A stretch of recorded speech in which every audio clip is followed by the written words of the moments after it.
Katika juhudi za kufikia malengo ya serikali ya kupanda miti milioni 15 kufikia mwaka 2030 ili kupambana na mabadiliko ya tabia nchi na kuboresha usalama wa chakula nchini, wadau kutoka idara ya mazingira wametoa wito kwa wananchi kushiriki katika zoezi la upanzi wa miche.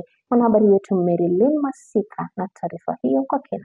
Mpango wa Wizara ya Mazingira na wataalamu wa habari wameshiriki katika upandaji miche 1000 ya miti katika shule ya msingi ya Kenyatta na shule ya upili ya Furaha huko Bomet na baadhi ya maeneo nchini. Mpango huu haujapambana tu na mabadiliko ya tabia nchi, lakini pia unasaidia malengo ya serikali ya Vision 2030 ambayo inatafuta kuongeza usalama wa chakula na kuendeleza kilimo nchini. Wizara hii ya mazingira imetoa wito kwa wananchi kushirikiana na kuhusisha wanafunzi na jamii katika shughuli za upandaji miti, jambo litakalosaidia pakubwa kwa ukuzaji wa mazingira. This exercise is contributing to the vision that the president is championing, growing of 15 billion trees in the next 10 years. So of course, as Bomet, we have tried.